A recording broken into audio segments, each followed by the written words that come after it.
আসসালামু আলাইকুম everyone, welcome to ফারহাস food art. আজ আমি আপনাদের সাথে বাসায় তৈরি অনেক মজাদার একটা রেসিপি শেয়ার করছি। আমার কাছে মনে হয় এই রেসিপিটি কম বেশি সবার অনেক পছন্দের। অসংখ্য লেয়ারের এই রেসিপি দেখতে যেমন সুন্দর, তৈরি করা কিন্তু আরো বেশি সহজ। তাহলে চলুন দেখে নেওয়া যাক মজাদার এই খাজাটা কিভাবে তৈরি করেছি। একটা বাটিতে নিয়ে নিচ্ছি পরিমাণ মতো ঘি আর 2 চা চামচের মতো কর্নফ্লাওয়ার। তারপর ভালো করে মিশিয়ে নিতে হবে যেন কোনো দানা না থাকে। মিশ্রণটা কিন্তু পাতলা করে মিশিয়ে নিয়েছি।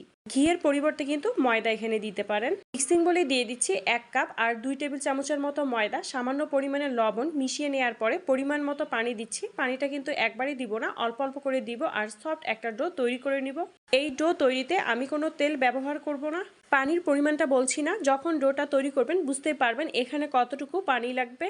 আর ডোটাকে খুব ভালোভাবে মথে নিতে হবে। আর কীরকম নরম হবে আমি হাত দিয়ে একটু দেখিয়ে দিচ্ছি।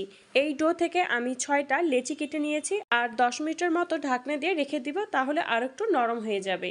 বেলনাতে একটা লেচি নিয়ে নিচ্ছি, সামান্য পরিমাণে ময়দা ছিটিয়ে দিয়েছি আর কিন্তু ময়দা এখানে দিব না। এই অল্প ময়দার মধ্যে রুটিটাকে ভালো করে বেলে নিতে হবে। রুটিটা বড় করে বেলে নিয়েছি আর কীরকম নরম হবে আপনাদেরকে দেখিয়ে দিচ্ছি। এভাবে সবগুলো রুটি তৈরি করে নিয়েছি। একটা রুটির উপরে দিয়ে দিচ্ছি মেখে রাখা কর্নফ্লাওয়ার আর ঘিয়ের মিশ্রণ। এখন হাত দিয়ে একটু মিশিয়ে দিচ্ছি চারপাশে, আর ভালো করে কিন্তু মিশিয়ে দিতে হবে। এর উপরে সামান্য পরিমাণে ময়দা ছিটিয়ে দিচ্ছি।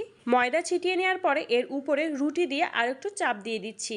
তারপর দিয়ে দিচ্ছি আবারও মেখে রাখা মিশ্রণটা আর চারপাশে ভালো করে হাত দিয়ে ছড়িয়ে দিচ্ছি। আমি তো চামচ দিয়ে এখানে দিচ্ছি, আপনারা চাইলে ব্রাশ দিয়েও কিন্তু এভাবে মিশিয়ে নিতে পারেন।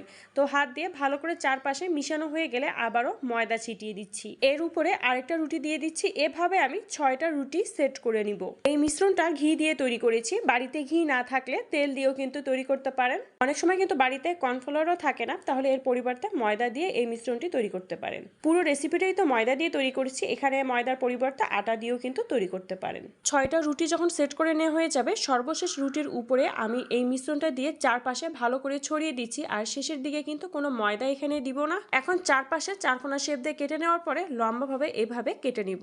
আমি এর আগে অনেক নাস্তা রেসিপি আপনাদের সাথে শেয়ার করেছি, আমার ইউটিউব চ্যানেল বা ফেসবুক পেজে দেয়া আছে, আপনারা কিন্তু দেখে নিতে পারেন।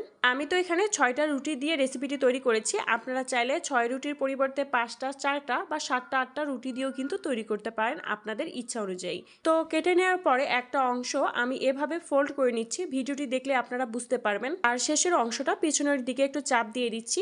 এটা সিল করাতে কিন্তু আমি কোনো পানিও ব্যবহার করব না, একটু চাপ দিলে কিন্তু খুব ভালোভাবে সিল হয়ে যাবে, তাহলে ভাজার সময় আর খুলে যাবে না। তো এভাবে আমি এখন সবগুলো তৈরি করে নিয়েছি। সবগুলো তৈরি করে নেওয়ার পরে এখন বেলে নিব। খুব বড় করে কিন্তু বেলে নিব না, মিডিয়াম সাইজ বা ছোট সাইজের করেও কিন্তু বেলে নিলে হবে। এভাবে সবগুলো রুটি আমি ছোট করে বেলে নিব। আর এই বেলে নেওয়াতে কোনো ময়দা বা কিছু কিন্তু ব্যবহার করবেন না। এখন আমি শিরা তৈরি করে নিব। প্যানে দিয়ে দিচ্ছি 1/2 কাপের মতো চিনি আর 1/2 কাপের মতো পানি, সামান্য পরিমাণে এলাচ গুঁড়ো দিয়ে ভালো করে মিশিয়ে নিয়েছি।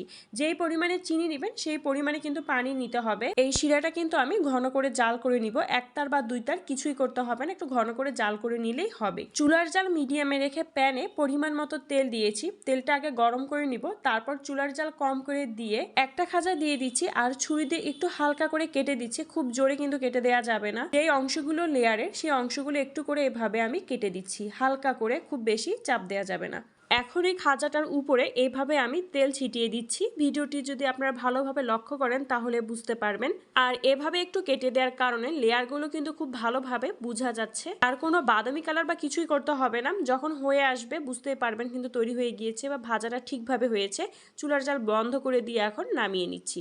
আর এভাবে কিন্তু আমি সবগুলো ভেজে নিয়েছিলাম। দেখেন একদম পারফেক্ট ভাবে কিন্তু এই খাজাগুলো তৈরি হয়েছে আর লেয়ারগুলো দেখে আপনারা বুঝতে পারছেন। এখন চিনির শিরাটা আমি অল্প অল্প করে দিয়ে দিচ্ছি। শিরাটা কিন্তু হালকা ঠান্ডা করে নিতে হবে, যখন কুসুম গরম থাকবে বা হাত দেওয়া যাচ্ছে এই অবস্থায় আমি শিরাটা এখানে দিব। মিষ্টি এই খাজাগুলো কিন্তু অনেক মুচমুচে হয়েছে। এইরকম রসালো আর মুচমুচে খাজা তৈরি করা কিন্তু অনেক সহজ আর খেতে তো ভীষণ মজা। অসংখ্য লেয়ারে তৈরি এই মিষ্টি খাজাগুলো আপনাদের কাছে কেমন লাগলো কমেন্ট করে জানাবেন। ভালো লেগে থাকলে আমার চ্যানেলটি সাবস্ক্রাইব করে দিবেন। আজ এতটুকুই, ভালো থাকবেন, সুস্থ থাকবেন, আল্লাহ হাফেজ।